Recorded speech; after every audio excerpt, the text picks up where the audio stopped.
Zest IS, nurturing minds.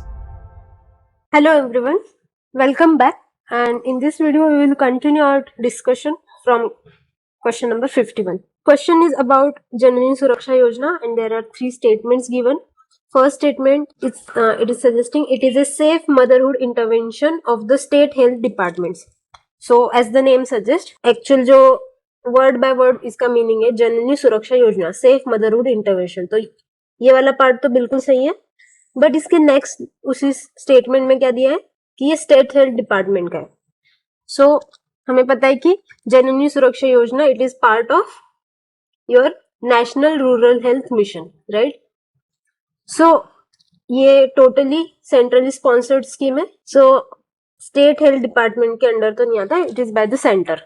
And generally UPSC जब भी department देता है तब कहीं ना कहीं ट्रैप रखता है.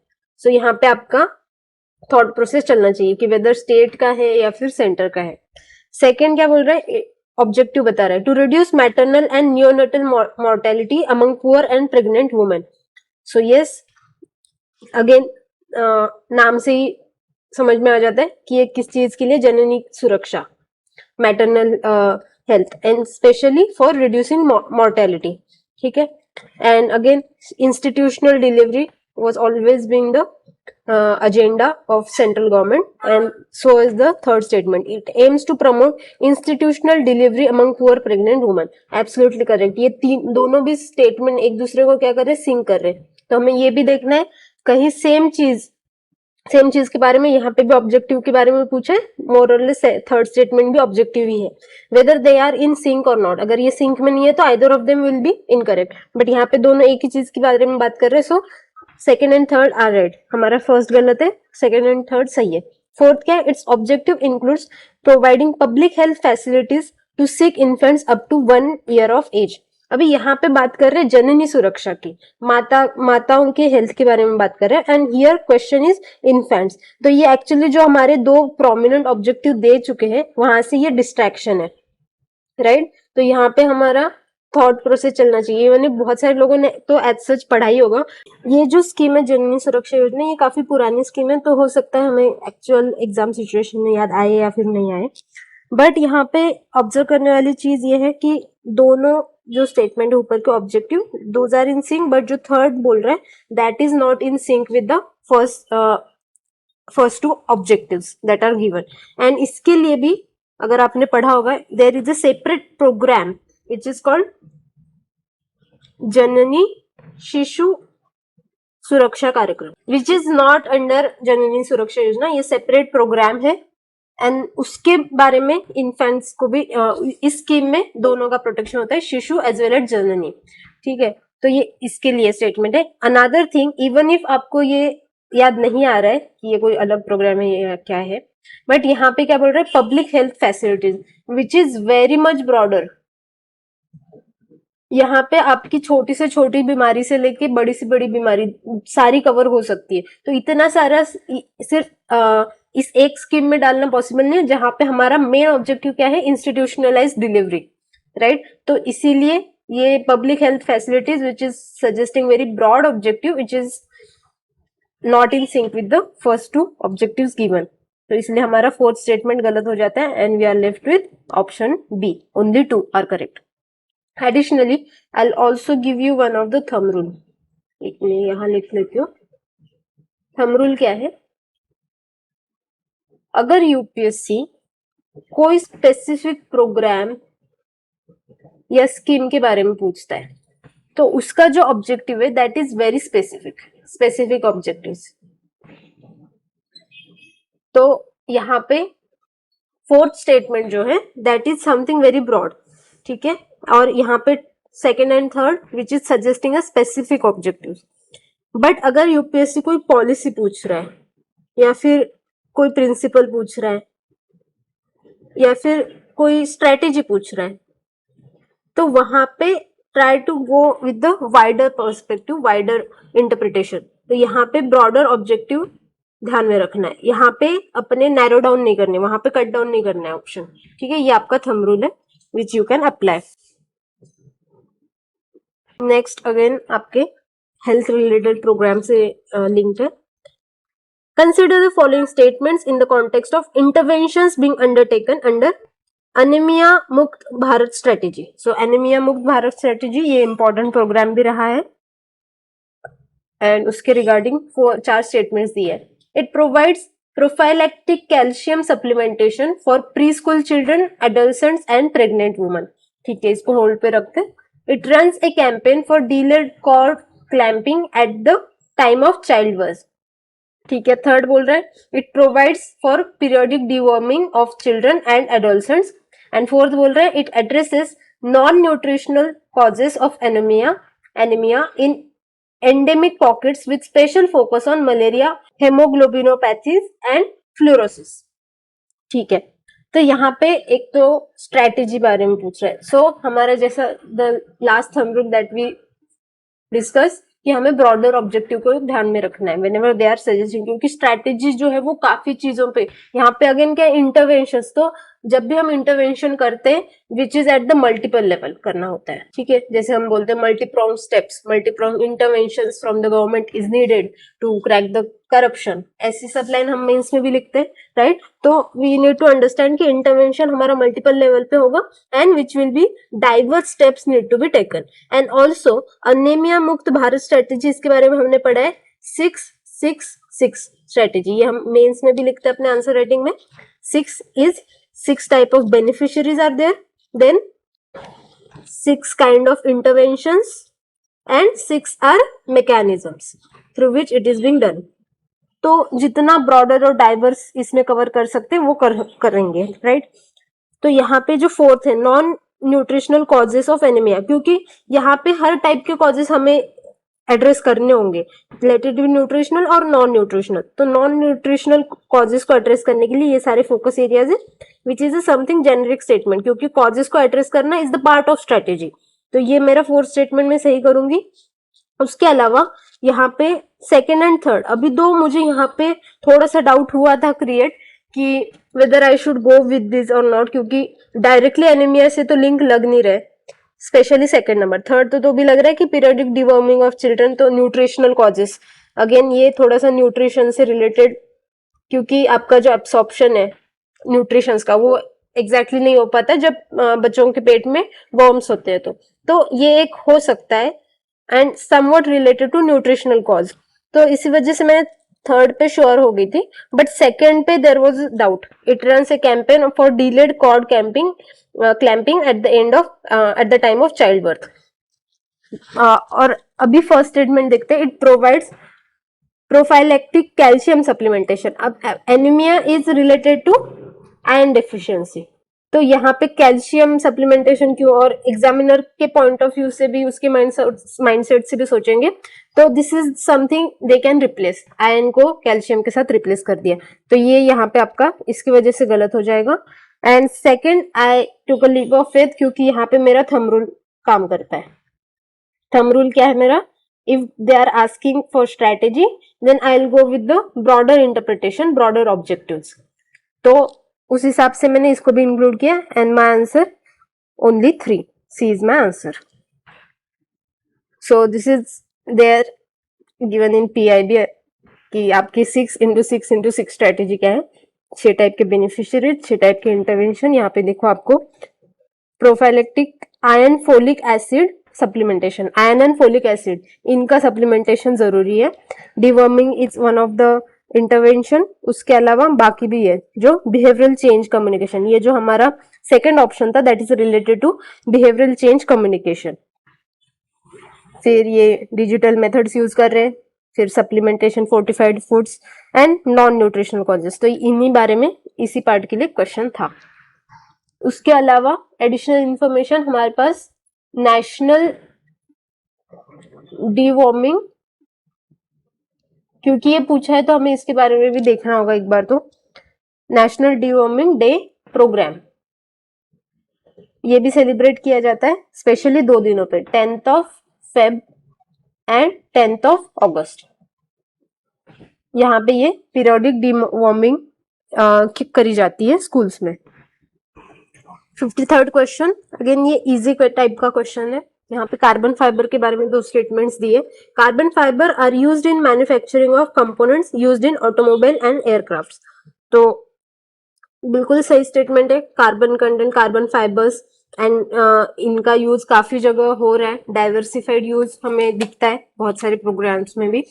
सो बिल्कुल हो सकता है manufacturing of automobile and aircraft. तो यहाँ पे स्पेशली जब हम, क्योंकि दिक्कत क्या होती है इन सारे इसमें, why there is a need of innovation in this fields, क्योंकि यहाँ पे जो कंपोनेंट्स है दोज आर वेरी हेवी. तो इनको रिप्लेस करने के लिए हम लाइटर एलिमेंट हमेशा ढूंढते रहते हैं, क्योंकि एयरक्राफ्ट जो है अगर जितना ज्यादा लाइट होगा उतना हमारा फ्यूल की रिक्वायरमेंट कम रहेगी. तो इसकी वजह से हमें लाइटर एलिमेंट चाहिए which is our carbon fibre. तो ये बिल्कुल हो सकता है यूज. एंड स्पेशली यहाँ पे हेवी एलिमेंट जैसे आपके एल्यूमिनियम हो गया या फिर टाइटेनियम हो गया, तो ये सारे हेवी अलॉयज यूज होते हैं ऑटोमोबाइल में भी और एयरक्राफ्ट में भी. So carbon fibre is lighter replacement for these things. Second statement क्या बोल रहा है? Carbon fibres once used can not be recycled. अभी ये बहुत ज्यादा एक्सट्रीम स्टेटमेंट बोल रहा है, कैन नॉट बी रिसाइकल्ड. आजकल के जब carbon fibre itself an innovation, carbon again it's one of the organic component. Carbon dating हर जगह हम कार्बन कंटेंट का बायोडिग्रेडेशन इतनी सारी जगह पढ़ते हैं. तो उस हिसाब से कार्बन फाइबर का रिसाइकलमेंट नहीं हो सकता. This is very extreme and extreme statement and very negative, क्योंकि यहाँ पे पॉसिबिलिटीज बिल्कुल है रिसाइकल होने की. अगर कुछ भी नहीं रहा तो आपके पास एटलीस्ट पायरोलाइसिस है कि जलाने के बाद जो हमारा रेसिड्यू बच जाता है वो कुछ ना कुछ जगह पे आपको काम आएगा. इवन इफ प्रॉपर्टीज में भी कम ज्यादा हो सकती है, but pyrolysis can one of the way to recycle, और ये कहीं पे भी यूज हो सकता है, राइट. उसके अलावा हमारा 2020 में एक क्वेश्चन था यूपीएससी ने दिया हुआ, that was related to carbon nanotube. और वहां पे भी स्टेटमेंट था अगर ये बायोडिग्रेडेबल हो सकता है तो आपका कार्बन फाइबर क्यों नहीं होगा? अगर ये हो सकता है तो ये भी हो सकता है, राइट. इसलिए ये can not be is absolutely incorrect and our answer is option number A. उसके अलावा carbon being an organic component, इसका एक दूसरा भी तरीका है सॉल्वोलाइसिस. इससे क्या है, जो आपके solvent will get dissolved and जो आपका रेसिड्यू बच जाता है दैट कैन बी रीयूज्ड. तो almost 90% of carbon and above can be recycled. So what is carbon fiber? Carbon fiber is that thing which contains 90% or more than that carbon content. तो ये बिल्कुल आपका degradable है. Next question पूछा है functions of accelerometer क्या क्या हो सकते हैं. यहाँ पे फर्स्ट स्टेटमेंट बोल रहा है डिटेक्शन ऑफ कार क्रैश और collision which results in the deployment of airbags almost instantaneously. तो यहाँ पे मुझे दिख रहा है one of the application is car crash और कोलिजन. तो ठीक है, सेकेंड स्टेटमेंट पढ़ते हैं detection of accidental free fall of a laptop towards the ground which results in the immediate turning of the hard drive. ठीक है. Detection of the tilt of the smartphone which results in the rotation of display between portrait and landscape mode. तो accelerometer we know it is one of the sensor. Sensor क्या है चीज के लिए? ये it detects the movement of object.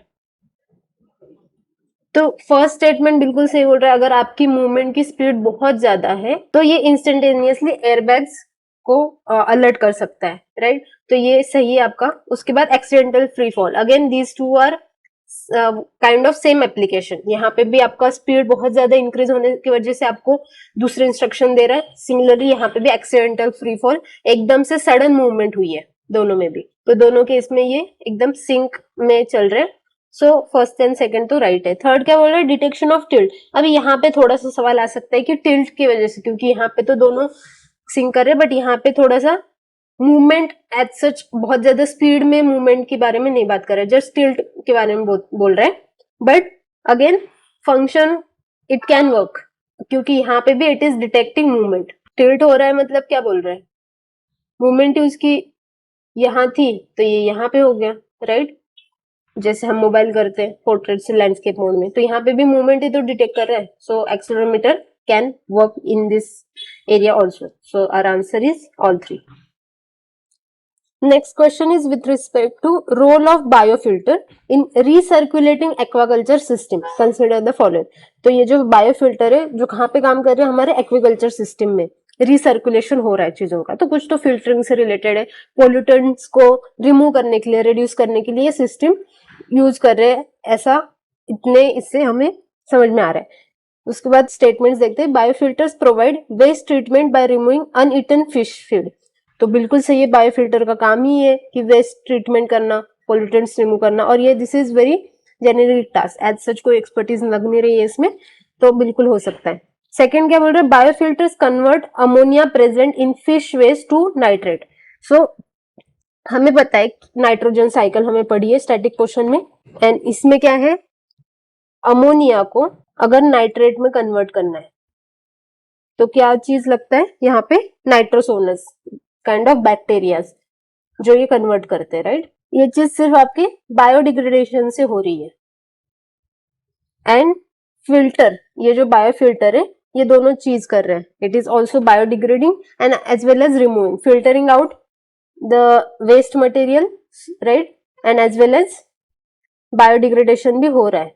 तो इसीलिए this is also possible, it can convert, क्योंकि यहाँ पे कोई सच अलग ट्रीटमेंट भी नहीं लग रही है, बायोडिग्रेडेशन से ही होता है, ये भी बैक्टीरियाज की हेल्प से ही होता है. So breaking down of pollutants can be possible. Third क्या बोल रहे हैं, biofilters increase phosphorus as nutrients for fish in water. अब यहाँ पे ये इंक्रीज बोल रहे हैं, हमें हमारा पर्पस बायोफिल्टर का क्या है, सिर्फ filtering out and biodegradation of existing pollutants. अगर हम फॉस्फोरस को इंक्रीज करेंगे तो इससे क्या हो रहा है, यूट्रोफिकेशन, हमारे एक्चुअल पोल्यूटेंट से बढ़ रहे, क्योंकि यहाँ पे ऑक्सीजन की रिक्वायरमेंट जो है और ज्यादा बढ़ेगी, राइट. तो इसकी वजह से it is actually defeating the purpose of biofiltering. तो इसीलिए थर्ड स्टेटमेंट रॉन्ग हो जाता है, आपके पहले दो सही है, आंसर इज बी. नेक्स्ट आपका मैच द पेयर्स है, and objects in space and their description is given. पहला आपका Cepheids, giant clouds of dust and gas in space. Second है nebula, stars which brighten and dim periodically. And third है pulsar, neutron stars that are formed when massive stars run out of fuel and collapse. तो as such इन तीनों में ये सबसे ज्यादा हमारे रीडिंग में आता है, और इन दोनों को किसी ने पढ़ा होगा, किसी ने नहीं पढ़ा होगा. तो मैंने तो एज सच पढ़ा नहीं था, मुझे बस नेबुला के बारे में पता था, and I link that with nebular hypothesis. ये बिल्कुल हमें एब्सोल्युटली क्लियर है. नेबुलर हाइपोथेसिस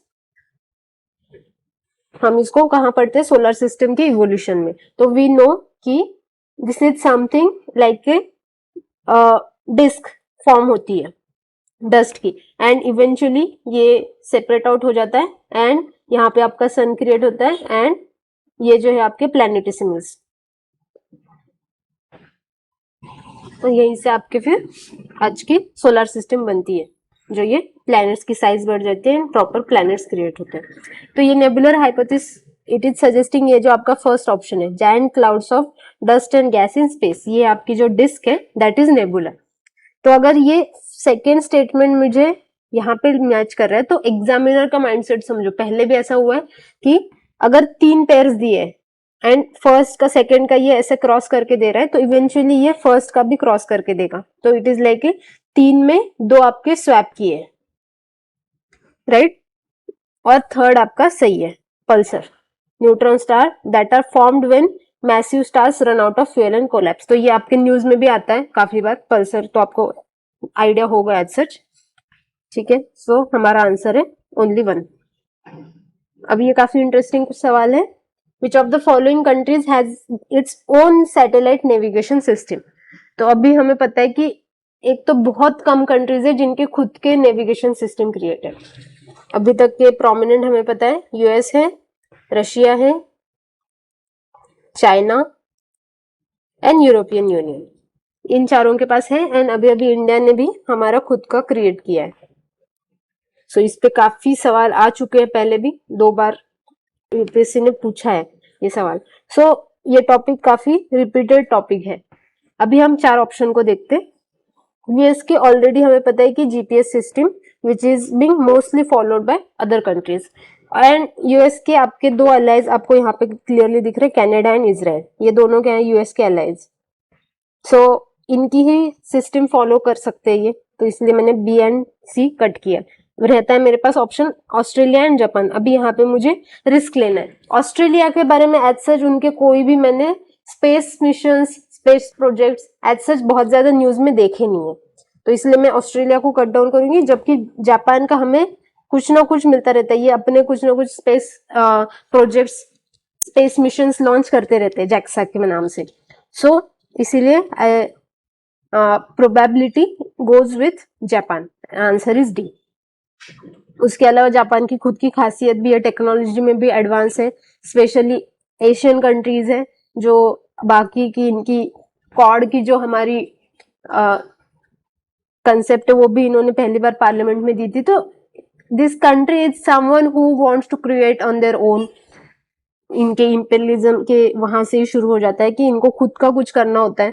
सो इस सारे रीजंस की वजह से considering their history, considering their technological development and their initiatives in space, इन सभी को ध्यान में रख के हमारा आंसर जापान क्रैकडाउन हो सकता है।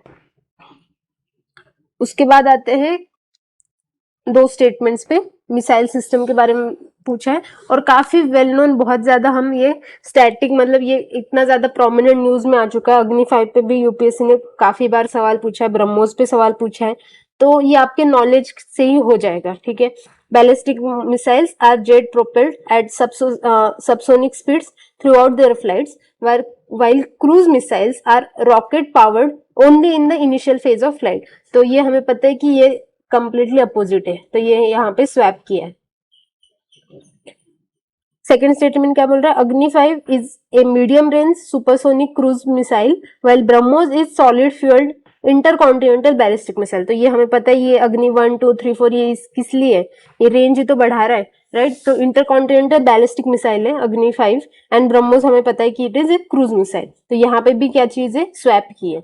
तो जब भी ऐसा कुछ पैटर्न दिखे, यूपीएससी दो चीजों को कंपेयर कर रही है सेम स्टेटमेंट में, so considering the possibility of swapping, तो this can be your another thumb rule कि अगर ऐसे स्टेटमेंट दिए, अगेन ब्लाइंडली हमें नहीं देखना, हमारा थॉट प्रोसेस रिप्लेस करके जाना चाहिए। क्योंकि कभी कभी हम जब सही स्टेटमेंट पढ़ते तब हमारा जो पिछले हमने कभी पढ़ा होगा तो वो क्लिक हो जाता है जब हम सही स्टेटमेंट, जैसे अगर मैं ये पढ़ूं अग्नि 5 is a solid fuelled intercontinental ballistic missile, yes मुझे लग रहा है कि ये ऐसा ही मैंने कुछ पढ़ा था, तो स्वैप करके देखना कि कहीं ये आपके नॉलेज का पार्ट है क्या, ठीक है। So this is what UPSC does and आपका आंसर है डी। पहले भी काफी पेपर्स में, क्वेश्चंस में ऐसा किया है यूपीएससी ने, एक ही स्टेटमेंट में ये बोलता है कि ये फर्स्ट ये ऐसी चीज कर सकता है, सेकंड ये चीज नहीं कर सकता, तो वहां पे भी यूपीएससी उल्टा देता है, ठीक है। एक चीज कर सकता है, एक नहीं कर सकता, वहां पे भी खेलता है यूपीएससी। तो ये आप जब 10-15 साल 20 साल इनके क्वेश्चन सॉल्व करेंगे तो ये आपको इंटरनलाइज हो जाएगा कि अच्छा यूपीएससी कहाँ पे खेल रहा है, वो आपको एरियाज फाइंड आउट हो जाते हैं। इसके बाद मर्क्यूरी पोल्यूशन पे सवाल है, gold mining activity is a source of mercury pollution in the world. तो हमें पता है कि मर्क्यूरी, इसके अगेन अगर सोर्सेस पता है तो दोनों टाइप के सोर्सेस है, नेचुरल भी एंड मैनमेड भी। एक तो माइनिंग एक्टिविटी है विच is your manmade thing. Mining से सारे ऑलमोस्ट कुछ भी पोल्यूशन हो सकता है, ऐसा आप डिनायल नहीं कर सकते। अगर मतलब अगर आप कोई सोर्स को डिनाई कर रहे कि this is not out of mining activity, तो आपके पास एक एब्सोल्यूट रीजन होना चाहिए कि कहीं पे आपने पढ़ा है इसके बारे में, रीजन आपको पता है कि क्यों नहीं होगा। Otherwise you can go with the yes कि पोल्यूशन हो सकता है। दूसरा क्या बोल रहा है, coal based thermal power plants cause mercury pollution. अगर गोल्ड माइनिंग हो रहा है तो इससे तो ऑब्वियसली बहुत सारी चीजें होती है, mercury pollution is also one of the thing, ठीक है। एंड अगेन यहाँ पे मर्क्यूरी पोल्यूशन पे इतना स्ट्रांगली अफर्मेटिव स्टेटमेंट क्यों आ रहा है, क्योंकि वी नो नेचुरल सोर्सेस इसके क्या क्या है, जैसे वोल्केनो है, उसके अलावा आपके जियोथर्मल स्प्रिंग्स है, उसके अलावा आपके जियोलॉजिकल डिपॉजिट्स है, उसके अलावा आपका ओशन है, इन सभी पे ये पाया जाता है। और मैनमेड में आपको पता है कि एक तो कोल माइनिंग वाला हो चुका, इंसिनरेशन ये जो वेस्ट ट्रीटमेंट के लिए यूज होता है, इन सभी से मर्क्यूरी पोल्यूशन होता है, sources of pollution I should write, right. तो अगर ये इतने सारे नेचुरल चीजों से भी अगर क्रिएट हो रहा है तो यहाँ से भी उसका पोल्यूशन बिल्कुल स्प्रेड होगा, क्योंकि ये नेचुरली डिपॉजिट होते हैं इन्वायरमेंट में। तो अगर माइनिंग कर रहे हैं तो आप ऑलरेडी इसको बाहर निकाल रहे हैं, एक्सपोज कर रहे हैं सरफेस पे, ठीक है। उसके बाद there is no non safe level of exposure to mercury. अभी एक्चुअल एग्जाम सिचुएशन में मुझे ये काफी एक्सट्रीम स्टेटमेंट लगा था कि मर्क्यूरी, जिसके बारे में इतना एक्सटेंसिव वर्क हमें पता है, उसके सोर्सेस पता है, तो ऑब्वियसली जो WHO है, जो हमारे एयर क्वालिटी के स्टैंडर्ड्स बताती है, तो मुझे ऐसा लगा था कि WHO ने कहीं ना कहीं कुछ तो आपको एक पर्टिकुलर लेवल बताई होगी कि इसके ऊपर अगर जाता है तो that is something harmful. And क्योंकि माइनिंग एक्टिविटी इज प्रैक्टिस्ड, तो आपको कुछ तो थ्रेशोल्ड वैल्यू डिसाइड करनी पड़ेगी, क्योंकि दिस इज समथिंग कि ये होता ही रहेगा। इट इज नॉट समथिंग कि आपको ये कंप्लीटली बंद कर सकते हो, इसको बैन नहीं कर सकते। तो अगर पोल्यूशन को रोकना है तो आपको कुछ थ्रेशोल्ड लेवल बतानी पड़ेगी कि यहीं तक आप कर सकते हो एक्टिविटी कंटिन्यू, उसके बाद आपको बंद करना पड़ेगा या फिर कुछ सेफ्टी मेजर्स लेने पड़ेंगे। सो एग्जाम सिचुएशन में मैंने इसको थर्ड को रॉन्ग किया था and I went for D, but this is right statement, ये बिल्कुल सही है। There is no non safe level of exposure of mercury, and ये क्यों है इसका भी मैंने रीजन पढ़ा। So it is said that mercury is highly toxic, इसकी वजह से even acute level of exposure और chronic exposure can cause adverse effects. तो इसकी वजह से there is no safe level, because कुछ भी अगर थोड़ा भी बढ़ जाता है mercury pollution, that is something adversarial. So इसकी वजह से answer is all three. Next question, prominent theme very much in news, green hydrogen के लिए बहुत सारे पॉलिसीज प्रोग्राम्स ऑनगोइंग है, तो आपके पढ़ने में तो आया ही होगा ये। First statement, it can be used directly as a fuel for internal combustion. Second is it can be blended with natural gas and used as a fuel for heat or power generation. And third बोल रहे it can be used in the hydrogen fuel cell to run vehicles. तो ये तो बिल्कुल सही है, क्योंकि हमें पता है कि hydrogen fuel cell, why green hydrogen is being used, because only product out of these are, first is only outcome is electricity, water and heat. That is why it is called as clear or clean energy source, right? तो ये तो हमें पता है। उसके बाद it can be blended, absolutely right, and ये दोनों सिंक भी कर रहे हैं। It used as a fuel for heat और पावर जनरेशन, और किसी के साथ ब्लेंडिंग करके भी हो सकता है। थर्ड स्टेटमेंट में आपको लग सकता है कि ये डायरेक्टली बोल रहा है, बट ये आपके पढ़ने में भी आया होगा। HC इंजन, IC इंजन, जो आपके combustion which take place inside the engine, so इनका पर्पस क्या है? Directly to generate the mechanical power from chemical energy, right. And so यहाँ पे डायरेक्ट कंबशन बिल्कुल पॉसिबल है। यही डिफरेंस है fuel cell versus indirect engine, क्योंकि यहाँ पे combustion will take place inside the engine and hydrogen will be directly कंबस्टेड,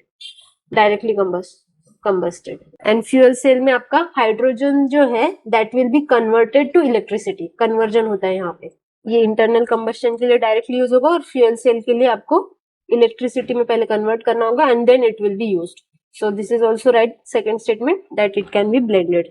so all three are right. ये आता है आपका एकदम ही इजी सवाल यूक्रेन के ऊपर।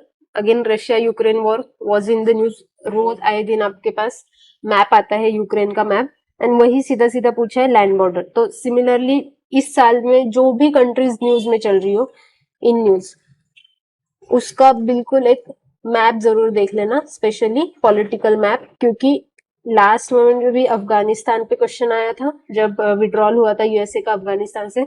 उसके बाद आपका मिडल ईस्ट से सवाल आते रहते हैं। उसके बाद इजराइल उसके मैप पे ऊपर आया था।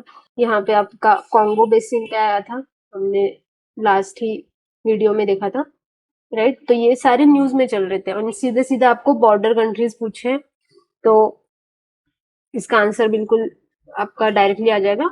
एंड रेफरेंस के लिए मैं मैप भी दिखा दूं आपको, यूक्रेन है, इसके साइड में आपका बेलारूस, लिथुआनिया जो डायरेक्टली आपका बॉर्डरिंग कंट्रीज नहीं है, उसके ऊपर आता है लैटविया। तो ये दोनों आपके आंसर में कट जाते हैं। बेलारूस, उसके बाद आपका है हंगरी, उसके बाद आपका आता है रोमानिया, ये डायरेक्ट बॉर्डर शेयर कर रहा है, ठीक है। यहाँ पे नीचे आता है आपका बल्गारिया। तो आपके बॉर्डरिंग कंट्रीज कौन से हो गए? Romania, Hungary, Belarus. Answer is 1, only 2। तो इस साल पे भी न्यूज है, तो बिल्कुल ध्यान रखिए। रशिया ने जो यहाँ पे बॉर्डरिंग स्टेशंस कैप्चर किए हैं, ये भी आ सकता है। तो एटलीस्ट लोकेशन के नाम देख लेना, यहाँ से जो रिवर पास होती है वो देख लेना, क्योंकि पहले भी जो प्रोमिनेंट रिवर्स है इन कंट्रीज की, उस पे मैच द पेयर्स आ चुका है। Next is with respect to earth atmosphere. तो इस पे क्वेश्चन आ चुके हैं पहले भी, एटमॉस्फेयर लेयर्स के ऊपर। यहाँ पे मेजरली आपके इंसुलेशन के ऊपर है क्वेश्चन। सो फर्स्ट स्टेटमेंट बोल रहा है total amount of insolation received at the equator is रफली about 5 times that of received at the poles. तो ठीक है, इसको होल्ड पे रखते हैं, हमें पता नहीं कि 10 टाइम्स है क्या है। सेकेंड स्टेटमेंट बोल रहा है इंफ्रारेड रेज कॉन्स्टिट्यूट रफली 2/3 ऑफ इंसुलेशन। तो हमें पता है ये जो इंसुलेशन का हमारे पास स्पेक्ट्रम है, रेडियो वेव्स, उसके बाद आते हैं आपके इंफ्रारेड, उसके बाद आते हैं आपके विजिबल, उसके बाद आते हैं आपके यूवी रेज, उसके बाद एक्स रेज एंड उसके बाद गैमा। तो ये क्या बोल रहे हैं? और आपका जो इंसुलेशन है वो मेजरली कहाँ पे रहता है? इट दीज 3 मेजरली आपके जो विजिबल एंड यूवी है, these are short waves which are incoming waves. ये आपका आता है लॉन्ग वेव में विच इज आउटगोइंग। ये आपके शॉर्ट वेव इनकमिंग वेव्स होते हैं, लॉन्ग वेव आपके आउटगोइंग वेव है। तो इन तीनों में ये बोल रहे हैं इंफ्रारेड 2/3 है, तो इतना ज्यादा तो मेजरली नहीं हो सकता, राइट?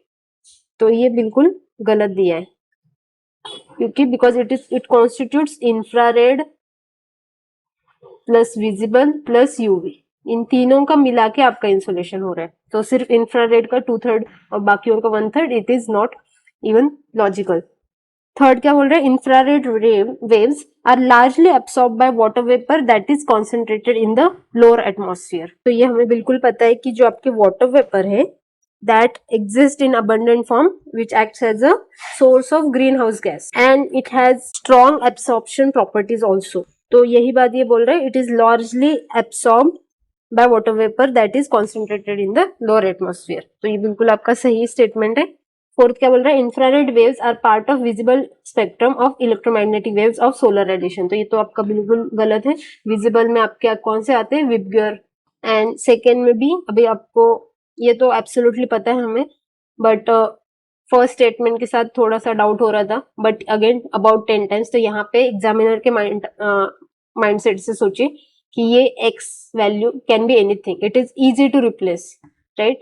पूरे स्टेटमेंट को अगर गलत करना है तो सिर्फ ये वैल्यू चेंज कर सकता है।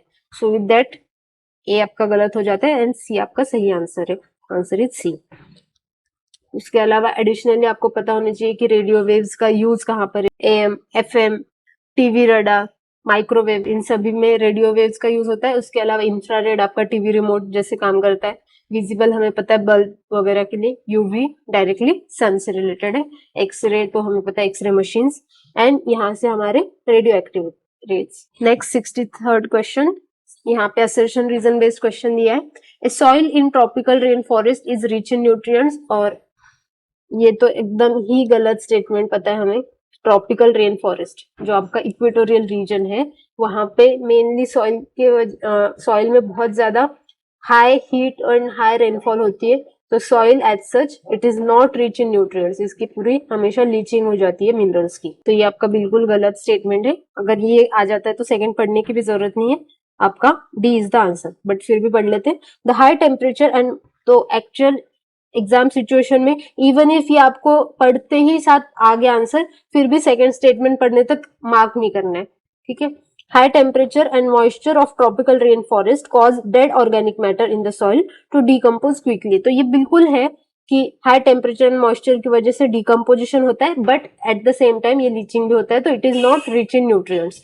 तो ये सेकंड स्टेटमेंट सही है and first is incorrect. And similar question was there asked in 2021, जहां पे ये डिस्क्रिप्शन दिया था ट्रॉपिकल रेन फॉरेस्ट का। अगर ये किसी ने किया है तो डायरेक्टली वो आंसर आपका डायरेक्टली आ जाता है, ठीक है, क्योंकि देखो यहाँ पे स्टेटमेंट भी लिखा हुआ है that leaf litter decomposes faster, वही आपका स्टेटमेंट 2 है, than in any other biome and as a result soil surface is often almost where apart from trees vegetation is largely compose. ये सारी इंफॉर्मेशन है। तो इपीफाइट्स पे भी 2013 पे क्वेश्चन आ चुका था कि ये किससे रिलेटेड है, एंड यहाँ पे भी फर्स्ट लाइन जो है आपका सेकेंड स्टेटमेंट डायरेक्टली दिया हुआ था। Question number 64, the temperature contrast between continents and ocean is greater during summer than in winter. तो हमें पता है कि ये बिल्कुल सही है कि टेम्परेचर कॉन्ट्रास्ट रहता है कॉन्टिनेंट और ओशन के बीच में, स्पेशली समर के टाइम पे, क्योंकि क्या है, समर में ऐसा क्या होता है, more heat and as well as strong breeze, ये दोनों भी चीजें होती है समर में as compare to winter, so that's why ये टेम्परेचर कॉन्ट्रास्ट ज्यादा रहता है। सेकेंड स्टेटमेंट क्या बोल रहा है, specific heat of water is more than that of land surface. तो ये भी बिल्कुल सही है, आपकी वाटर की specific heat is more than that of land surface, but ये स्पेसिफिक हीट वाटर की क्यों ज्यादा होती है, because of relative density difference, जिसका लैंड का ज्यादा है वाटर का कम है, उसकी वजह से specific heat of water is more than land. But this is not the reason, आपके दोनों स्टेटमेंट सही है, बट आपका second statement is not the correct explanation for first statement, तो आपका आंसर आता है बी। और यहाँ पे सोचने जैसी बात है, फर्स्ट स्टेटमेंट में आपके क्या कंपेयर किए, seasons, summer versus winter, and ये जो स्पेसिफिक हीट है it is applicable across the year, ये फेनोमेनन तो सीजन वाइज चेंज नहीं हो रहा है, तो how can it be the explanation for first statement, बिल्कुल ये बिल्कुल लॉजिक के हिसाब से गलत हो रहा है, तो आपका आंसर आता है बी। तो यहाँ पे ए और बी में कंफ्यूजन हो सकता है, बट ये थोड़ा सा अगर आपने कॉमन सेंस भी लगाया तो आंसर आ जाएगा। P wave and S wave के बारे में, which is your core static का पोर्शन है। In seismograph P waves are recorded earlier than S wave, which is absolutely correct, P wave are earlier and S wave comes with the time lag, ठीक है। Second statement क्या बोल रहा है, and also it is because of, इसकी जो movement है is movable in all type of material, let it be solid और लिक्विड और गैस, तीनों में पी वेव होता है, बट आपका जो एस वेव है that is only in solid, it can travel. उसके बाद सेकंड स्टेटमेंट क्या बोल रहा है, in P waves individual particles vibrate to and fro in the direction of wave propagation, whereas S wave the particle vibrate up and down at the right angles to the direction of wave propagation. बिल्कुल सही है, ये आपकी direction of wave propagation है। जो आपके P wave है that is like यहाँ पे अगर कुछ कॉम्प्रेशन हो रहा है, थोड़ा सा डीले, डिकम्प्रेस, सो ये कॉम्प्रेशनल वेव है P wave, which is parallel, but आपका जो एस वेव है ये ऐसे जाता है, it is perpendicular, this is S wave, ठीक है। तो दोनों भी आपके स्टेटमेंट सही है, answer is C. Coal based thermal power plants पे क्वेश्चन है, अगेन बहुत अच्छे से फ्रेम किया गया है, इवन इफ किसी ने पढ़ा नहीं है तो भी आंसर आपका आ सकता है। फर्स्ट स्टेटमेंट बोल रहा है none of them uses sea water, तो ये बहुत ज्यादा एक तो एक्सट्रीम स्टेटमेंट है, बट सिर्फ यही बात नहीं है इसको कट डाउन करने की, there is also one reason, क्योंकि सी वाटर, एक तो अगर ये बोल रहा है अगर किसी ने एक बाल्टी भी पानी यूज किया होगा तो ये स्टेटमेंट एकदम गलत हो जाएगा, and we know there are power plants, there are thermal power plants which are lying in the coastal areas, coastal area में भी बहुत सारे पावर प्लांट्स है,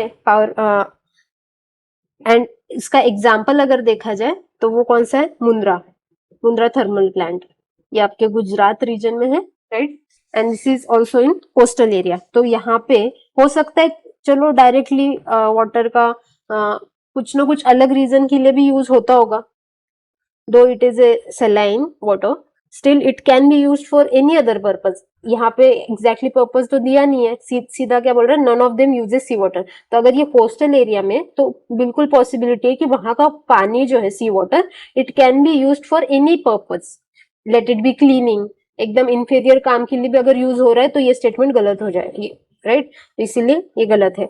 सेकेंड क्या बोल रहे हैं, if you could produce any exception, या फिर कोई एविडेंस आप दे पा रहे तो इसको बिल्कुल सही नहीं मानना है, अगर आपके पास कोई भी लॉजिकल रीजन है इसको निगेट करने का तो आप बिल्कुल इसके साथ रिस्क ले सकते हैं। None of them is set up in water stress district, तो मजे की बात है यही एग्जाम्पल अगर हम देखें तो this is in Kutch region, Kutch district में है, and we know Kutch is water scarce region, right.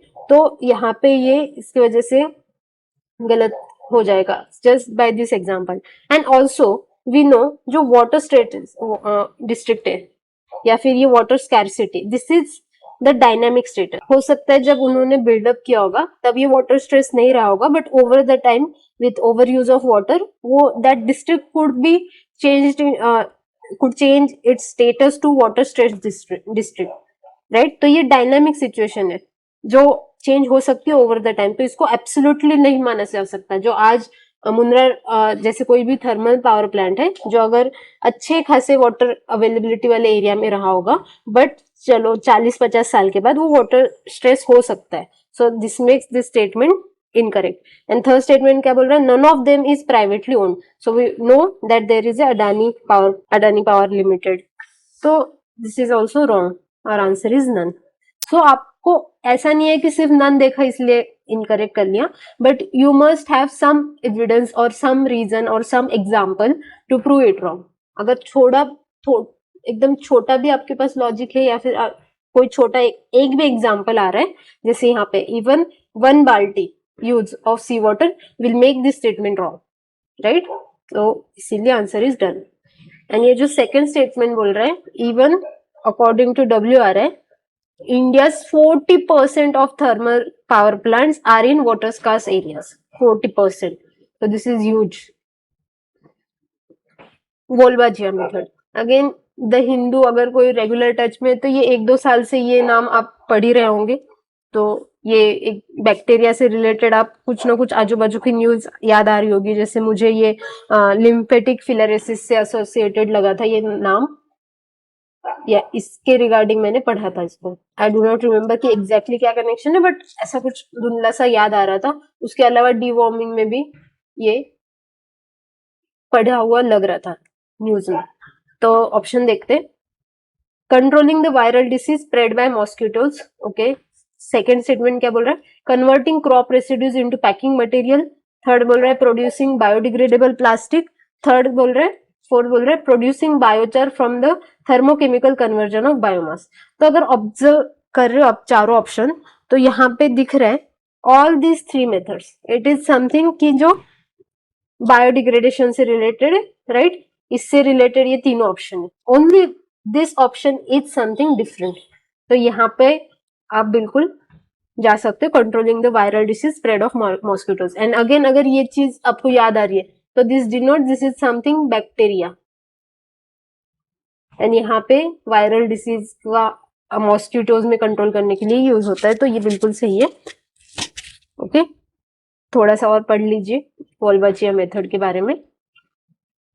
तो ये जो वायरल डिसीज है, मोस्टली हमारे मॉस्किटोज की वजह से जो वायरल डिसीज होते हैं, डेंगू हो गया, तो उसकी जो फीमेल मॉस्किटो है उसमें ये इम्प्लांट किया जाता है, ठीक है। तो थोड़ा सा पढ़ लीजिए इसके बारे में। Then the next question, there are 3 statements and question is about which of the above activities are often considered and discussed for the carbon capture and sequestration। तो इसमें अगर थर्ड स्टेटमेंट पढ़ रहे हो आप, capturing carbon dioxide released by various industries and pumping it into abandoned subterranean mines in the form of carbonated waters। तो यही तो एग्जैक्ट डेफिनेशन बता रहा है ये carbon capture and its sequestration, ये एग्जैक्टली डिस्क्राइब किया है यहाँ पे। And similar statement was there जब कार्बन कैप्चर एंड सिक्वेस्ट्रेशन पे पहले क्वेश्चन आ चुका है यूपीएससी ने, सेम ऑप्शन, मतलब वहां पे पूछे थे कि कौन से जगह पे ये कर सकते हैं, तो यही डेफिनेशन आपको वहां पे भी दिख जाएगी रिफ्लेक्ट होते हुए। तो ये थर्ड्स तो आपका बिल्कुल सही है। अभी फर्स्ट एंड सेकंड में थोड़ा सा लेस नोन लग सकते, क्योंकि ये एज सच हमारे कन्वेंशनल रीडिंग में हमने देखा नहीं है कि कार्बन कैप्चर एंड सिक्वेस्ट्रेशन से ये दोनों रिलेटेड है। बट अभी ऑब्जर्व करने की बात है, यहाँ पे ये नहीं बोल रहे कि ये मेथड्स यूज की जाती है, prominently these methods are being used. यहाँ पे क्या बोल रहे हैं, above activities are often considered and discuss, मतलब यहाँ पे सर्चिंग फॉर पॉसिबिलिटीज, राइट। तो यहाँ पे we don't know whether they will work or not, but we are still exploring. तो यहाँ पे कोई भी चीज कंसिडर कर सकते हैं एक्सपेरिमेंट करने के लिए, right. So these can be considered as experiment, चलो देख लेते हैं इससे हो रहा है या नहीं कार्बन सिक्वेस्ट्रेशन। तो even your English use of words can make your answer correct. तो इसीलिए ध्यान से पढ़ना चाहिए जो भी पूछ रहे हैं उसको। इसकी वजह से आई will go with the all three. अगर यहाँ पे कोई और भी चौथा ऑप्शन होता तो अगर थोड़ा सा भी रिलेवेंट लगता मुझे तो मैं सही करती, क्योंकि देखो यहाँ पे भी ऐसा नहीं है, पढ़ना भी जरूरी है। Spreading finely ground basalt rock on farmlands extensively, तो ये मुझे याद दिला रहा है कि जो मेरी रॉक्स की वेदरिंग होती है इसको ये कुछ एक्सेलरेट कर रहा है, क्योंकि ये बेसोल्ट रॉक को वहां पे डाल रहा है एक्स्ट्रा लेयर। तो ये विदरिंग अगर होती है तो उसकी वजह से कार्बन कैप्चरिंग भी हो सकता है, ज्यादा हो रहा है ना। उसके बाद इंक्रीजिंग अल्कलिनिटी ऑफ ओशंस, तो हमें पता है कि ocean acidity is one of the problem, acidification, and increasing alkalinity is to counter that thing. बिल्कुल हो सकता है, तो इसीलिए ऑल थ्री आर करेक्ट। ये भी काफी इंटरेस्टिंग था, एरियल मेटाजिनोमिक्स। अभी देखो ऐसे क्वेश्चन इवन इफ हमने कभी भी नहीं पढ़े तो भी इनको अटेम्प्ट करना ही करना है, क्योंकि नाम से भी बहुत सारी चीजें निकल के आती है। तो संधि विच्छेद करो जब भी ऐसा कुछ बड़ा सा नाम दिखता है तो। एरियल मतलब कुछ तो हवा में हो रहा है, मेटा मतलब something large at large level, and genomics is something related to DNA, right, study of DNA, study. तो अभी हम ऑप्शन पढ़ते हैं। Collecting DNA samples from air in a habitat at one go. Second बोल रहा है understanding the genetic makeup of avian species in a habitat. Third बोल रहा है using airborne devices to collect blood samples from moving animals. And fourth बोल रहा है sending drones in inaccessible areas to collect plant and animal samples from the land surface and water bodies. अभी मुझे देखना है कि इन चारों ऑप्शन में क्या मेरे ये तीनों वर्ड रिफ्लेक्ट हो रहे हैं। अगर ये तीनों कंबाइनली रिफ्लेक्ट होते हैं तभी मैं उस आंसर पे जाऊंगी, मतलब जिस ऑप्शन में ये तीनों की पॉसिबिलिटी मुझे ज्यादा प्रोबेबिलिटी में दिख रही है। अभी नीचे से चलते हैं। Sending drones to inaccessible areas to collect plant and animal samples. अभी ये पूरे पूरे सैंपल्स की बात कर रहे हैं, it is not talking about DNA, ये पूरे सैंपल्स की बात कर रहे हैं। एंड अगेन दो ड्रोन का है, मतलब एरियल कुछ एक्टिविटी हो रही है, बट यहाँ पे डीएनए का कहीं पे भी मेंशन नहीं है, तो इस वजह से मैं इसको कैंसिल करूंगी। थर्ड क्या बोल रहा है यूजिंग एयरबॉर्न डिवाइसेस, तो ठीक है, एयर मेरा एक कंपोनेंट तो ठीक हो रहा है। Airborne devices to collect blood samples from moving animals, तो अगेन यहाँ पे ब्लड सैंपल बोल रहे हैं, नथिंग अबाउट डीएनए, डीएनए नहीं है, यहाँ पे भी डीएनए नहीं है, यहाँ पे भी नहीं है। एंड अगेन मूविंग एनिमल्स की बात कर रहे हैं, मुझे क्या कुछ समथिंग एट लार्ज स्केल चाहिए, यहाँ पे भी सिर्फ बहुत लिमिटेड था। अभी यहाँ पे भी काफी एनिमल्स, मतलब काफी एकदम छोटा ग्रुप, सिर्फ एनिमल्स की स्टडी। अगेन यहाँ पे जेनेटिक ठीक है, मेरा डीएनए मेरा टिक हो रहा है।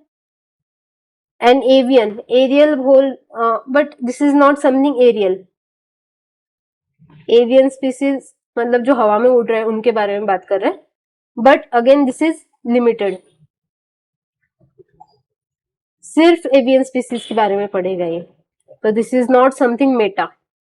तो मेरा बचता है first option, collecting DNA, DNA मेरा टिक हो रहा है, फ्रॉम एयर, एयर भी मेरा टिक हो रहा है, and in a habitat at one go, this is again at the meta level, large level. तो मेरे तीनों चीजें इस ऑप्शन में सही हो रही है, so answer is a.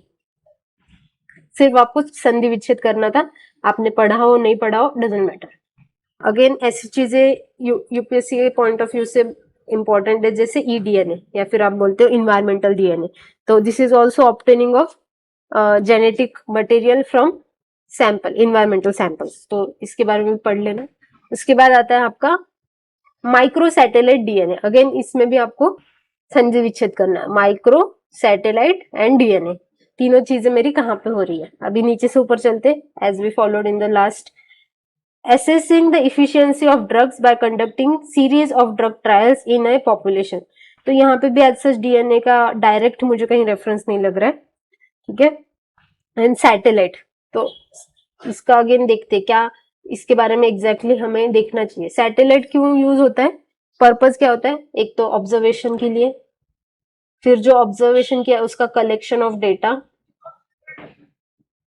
And it's transfer of that data. किस पर्पज के लिए, इसको स्टडी करने के लिए या फिर एविडेंसेस कलेक्ट करने के लिए या फिर ओवरऑल ऑब्जर्वेशन के लिए। सारी चीजों में यूज हो सकता है, माइनिंग में, एग्रीकल्चर में, डिजास्टर मैनेजमेंट में, हर जगह सैटेलाइट डेटा का आपको वाइड यूज दिख जाता है। ठीक है, तो ऐसी कोई चीज जो ये सब कर रही होगी, तो यहाँ पे मुझे नहीं दिख रही है। Promoting clonal propagation of horticulture plants, and second देखिए stimulating stem cells to transform into diverse functional tissue. Again ये दोनों ऑप्शन सिंक कर रहे हैं, बोथ आर सजेस्टिंग कि कोई तो प्रोपोगेशन हो रहा है या फिर मल्टीप्लीकेशन हो रहा है, राइट। एंड यहाँ पे आप देख सकते हो वेजिटेटिव प्रोपोगेशन से रिलेट कर रही है, right. And this is also multiplication of stem cell. अभी ये दोनों भी होंगे तो दोनों एक साथ होंगे, अदरवाइज एक कोई नहीं होगा। फर्स्ट स्टेटमेंट बोल देखते हैं, studying the evolutionary relationship between various species of fauna. अभी देखो इवोल्यूशन, हमें पता है कि होमोसेपियन हो, अगर बुक पढ़ी होगी, मेनली वो क्या बोलते हैं, evolution is evolution of DNA.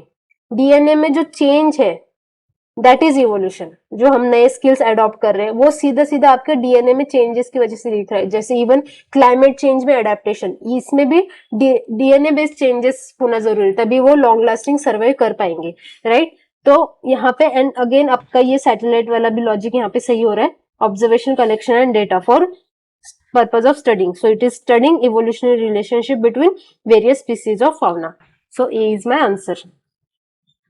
तो यहाँ पे आपको देखना है, जैसे पिछले वाले ऑप्शन में यहाँ पे ये तीनों कुछ तो क्लबिंग कर रहे थे, एक चीज को डिनोट कर रहे थे, दिस वाज समथिंग डिफरेंशिएटर। ऐसे यहाँ पे भी ये दोनों क्लब कर रहे हैं, मर्ज कर रहे हैं, ये तो बिल्कुल ही कुछ अलग बात कर रहे हैं। तो अलग कौन रहा है आपका, ए। वैसे भी अगर इनकेस कंफ्यूजन हो रहा है एबीसी में तो इस तरीके से सोच सकते हो। Next question, according to MSME act 2006, the medium enterprises are those with investment in plant and machinery between 15 crore and 25 crore. Forget about it. We know कि MSME की जो डेफिनेशन है ये चेंज की गई थी 2020 में, डेफिनेशन चेंज की गई थी। एंड पहले जो था वो क्राइटेरिया ये था, investment in plant and machinery, this was earlier. अभी न्यू क्राइटेरिया क्या है, इन्वेस्टमेंट एंड एनुअल टर्नओवर। तो आपको ये भी देखने की जरूरत नहीं है कि ये जो 15 करोड़ 25 ये माइक्रो के लिए, स्मॉल के लिए, मीडियम के लिए, ये क्राइटेरिया ही उन्होंने गलत दिया है। ठीक है, तो ये फर्स्ट स्टेटमेंट इजीली आपका गलत हो जाता है। सेकंड क्या बोल रहे हैं, all bank loans to micro, small and medium enterprises qualify under priority sector. तो क्या ये होगा ऑल बैंक लोन्स, क्योंकि ऑलरेडी आपने यहाँ पे कैटेगराइजेशन किया है on the basis of investment and annual turnover. तो अगर कोई माइक्रो इंडस्ट्री है, सपोज जो एग्जांपल के लिए लेते हैं कि इसका एनुअल टर्नओवर 100 रुपीज है, तो क्या ये 1 करोड़ का लोन मांग सकती है? अगर लोन मांगा भी तो क्या ये प्रायोरिटी सेक्टर पे कंसिडर किया जाएगा? अगर ये इतना ज्यादा लोन मांग रहे, वैसे तो अप्रूव नहीं होगा, but just for the sake कि प्रायोरिटी सेक्टर में हमारा पर्पज क्या है कि इनको थोड़ा सा अपलिफ्टमेंट प्रोवाइड करना, and those will be different from large scale industries. Large scale industry के लिए तो कोई भी लिमिट नहीं है बैंक लोन के लिए as such, but priority sector का सोशल ऑब्जेक्टिव है, सोशल। तो यहाँ पे ऑल बैंक लोन्स, ये तो बिल्कुल गलत हो जाएगा। अगर यहाँ पे कोई लिमिट दी होती, थ्रेशोल्ड दिया होता, तो इस स्टेटमेंट को हम अच्छे से कंसिडर करते, but without any limit this statement is wrong. So हमारा आंसर आता है neither, neither one nor two, and this is the criteria।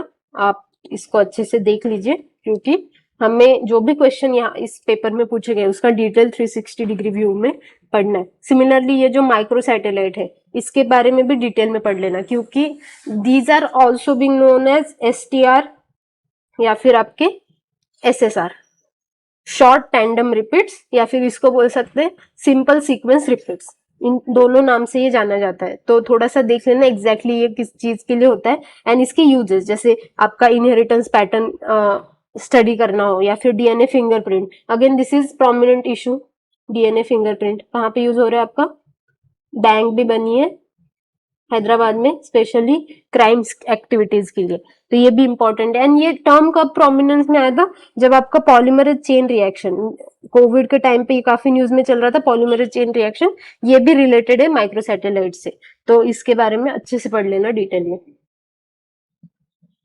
Next question देखते हैं, CBDCs। अगेन दिस इज जो न्यूज में चल रहा था, बहुत इंपॉर्टेंट थीम है। It is possible to make payments in digital currency without using US dollar और स्विफ्ट सिस्टम। बिल्कुल सही है, यही तो पर्पज है सीबीडीसी का कि these will act as a crypto currency. But दो चीजें बस चेंज होंगी, एक्सेप्ट व्हाट, एक तो ये जो इसकी वैल्यू है ये कोई आर्बिट्रेरी नहीं है, कौन डिटरमाइन करेगा, वैल्यूड बाय आरबीआई। एंड दूसरी चीज क्या है कि this are equivalent to your fiat currency, those are your CBDC. तो बिल्कुल इसका यूज हटाने के लिए तो ये सीबीडीसी कर रहे हैं, सही है। उसके बाद a digital currency can be distributed with a condition program into its such a time frame for spending it. तो बिल्कुल लगा सकते हैं, ये वैलिडिटी की अगले 1 साल तक आपको ये सीबीडीसी यूज कर सकते हैं, उसके बाद ये एक्सपायर हो जाएगा, ये बिल्कुल लगा सकते हैं। Why it can't be, can भी बोल रहे हैं तो बिल्कुल लगा सकते हैं। अगर आरबीआई कंट्रोल करे, उसकी वैल्यू तक वो डिटरमाइन कर रही, तो उसकी वैलिडिटी वो डिसाइड कर सकती है। इवन जैसे करेंसी की वैल्यू डिसाइड होती है कि कितने टाइम तक, जैसे आरबीआई के गवर्नर की सिग्नेचर इसीलिए ही होती है, ठीक है। तो these are something assurance by RBI, and उसकी कभी भी ये वैलिडिटी बता सकते हैं, जैसे हमें हमारे नोटबंदी का हुआ था, तो वैसे ही इसकी भी वैलिडिटी एक्सपायरी पीरियड हो सकता है। So answer is both. The term beta refers to, तो 4 ऑप्शन है, process of simultaneous buying and selling of asset from different platforms, ठीक है। तो ये तो हम ऐसे भी बहुत से प्लेटफॉर्म एग्रीकल्चर के लिए बाइंग एंड सेलिंग ऑनलाइन होता है, बहुत से चीजों के लिए होता है। बेटा एज सच हमें देखने में आया नहीं है। Investment strategy of portfolio manager to balance risk versus reward, okay. A type of systemic risk that arises from perfect hedging is not possible. तो अगेन ये दोनों भी सेम रिस्क मैनेजमेंट की बातें कर रहे हैं, तो इनको हम मर्ज कर सकते हैं। अगर हमें एक कोई डिफरेंशिएटर फाइंड आउट करना है तो दीज आर इन सिंक, तो या तो दोनों सही हो सकते हैं या तो दोनों रॉन्ग होंगे। तो अगर हमें एक ही चूज करना है चारों में से, तो ये दोनों को हम काट सकते हैं। हमारे बचता है A and D. A numerical value that measures fluctuations of stock to changes in the overall stock market. तो थोड़ा सा अगर न्यूज से कनेक्ट कर लिया जाए, क्योंकि ये हो सकता है कि पहले नहीं, बट ये न्यूज में कहीं ना कहीं आया होगा। तो अडानी वर्सेस हाइडेनबर्ग, ये जो केस चल रहा था सुप्रीम कोर्ट में, तो supreme court gave guidelines to SEBI and government. ये हमने न्यूज में भी देखा था कि फटकार लगाई थी सेबी को कि ये जो फ्लक्चुएशंस है मार्केट में, so you should create some regulatory mechanism that will protect this investors from any volatility in the stock market. तो इसमें बचाने के लिए जो फ्लक्चुएशंस है, इससे जो वोलेटिलिटी क्रिएट हो रही है, इससे आपके इन्वेस्टर्स के इंटरेस्ट कॉम्प्रोमाइज हो रहे हैं, या फिर इन्वेस्टर्स को प्रोटेक्ट करना सेबी की जिम्मेदारी बनती है। तो इसीलिए, क्योंकि इस न्यूज के बाद एकदम से स्टॉक्स नीचे गिर गए थे, राइट। तो इसी वजह से सुप्रीम कोर्ट ने गाइडलाइंस दिए थे, एंड उस केस में ये बीटा न्यूज में आया था, numerical value. So D is my answer. And again ये क्वेश्चन, यहाँ पे देखो क्वेश्चन में कहीं पे भी हिंट नहीं दिए, तो इसको आप छोड़ सकते हो, यू कैन लीव। अगर क्वेश्चन में कहीं पे भी लिंक नहीं दिए, कोई भी सिर्फ फाइनेंस है एंड चारों ऑप्शन आपके फाइनेंस को ही रिप्रेजेंट कर रहे हैं, बस एक हिंट मिल सकती है कि दोनों रिस्क मैनेजमेंट को बोल रहे, तो ये दोनों कट कर सकती हूँ मैं। बट मेरा ए एंड डी में तब भी मेरा डाउट रहता ही है। अगर फाइनली आपको कॉल नहीं लेना हो तो you can leave such questions where any hint is not given, ठीक है। नेक्स्ट क्वेश्चन आपका असर्शन रीजन बेस्ड, सॉरी आपका एक रह गया ना, 74th। Self help group program was originally initiated by State Bank of India by providing micro credit to financially deprived। तो हमें पता है SHG की जो कंसेप्ट है, उसका जो ओरिजिन है वो कहां से हुआ था, सेवा से, which is our self employed womens association. And ये कहाँ पे सिचुएटेड है, अहमदाबाद में। तो यहाँ से ओरिजिन हुआ था। उसके बाद लिज्जत पापड़ और बहुत से छोटे मोटे ग्रुप आए थे जो वुमेन्स ग्रुप बना के उनकी प्रोडक्शन रिलेटेड, उनको जो सेल्फ सफिशिएंट बनाना है, उनकी इकोनॉमिक एक्टिविटीज को बूस्ट कर रहा था। तो उसकी वजह से बैंक्स को उनको लेंडिंग की ऑफर देना पॉसिबल हो रहा था। तो वहां से ये कंसेप्ट निकल के आई थी। सो it is not originally initiated by SBI, ये गलत है।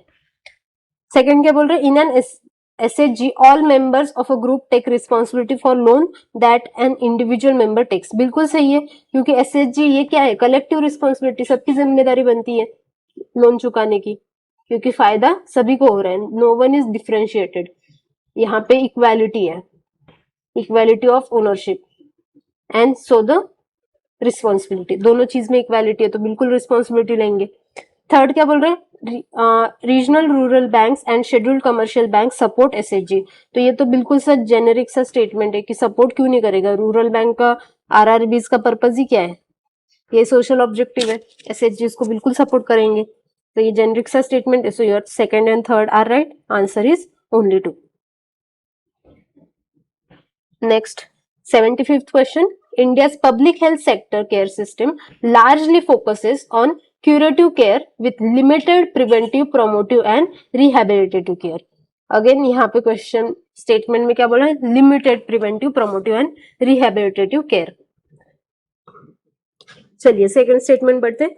Under India's decentralised approach to health care delivery, states are primarily responsible for organising health services. तो ये बिल्कुल सही है. ये जो हेल्थ है that is state subject, and यही हमारा कंटेंशन भी था कोविड के टाइम पे कि हम बोल रहे थे इसको कॉन्करेंट लिस्ट में ट्रांसफर किया जाए, right. But it is state subject. तो ये स्टेटमेंट तो बिल्कुल करेक्ट है. हावेवर आप ये बात सोचिए कि पहला जो स्टेटमेंट है क्या इसको कहीं से भी सपोर्ट कर रहा है. ये तो एक आपका एक अफर्मेशन, ये तो जेनरिक स्टेटमेंट बोल रहा है कि health is under state.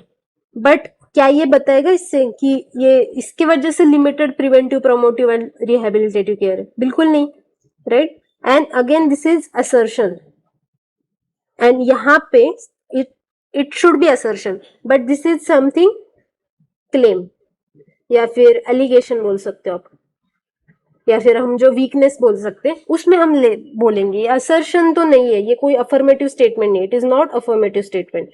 So I could say not an affirmative statement जिसके हम सारे एविडेंसेस दे सकते हैं. इन कॉन्ट्रास्ट टू दैट जो हमारी नेशनल हेल्थ पॉलिसी है 2017 की, उसका आप अगर गोल पढ़ेंगे तो that says that this policy envisages its goal is attainment of highest possible level of health and well-being for all classes at all ages through preventive and promotive health. इन दोनों का policy statement में as it is mention है that it is promoting preventive and promotive health care orientation. तो इसके वजह से ये statement बिल्कुल गलत हो जाता है. And your answer is statement 1 is incorrect and statement 2 is correct. Answer is D. Zest IAS, nurturing minds.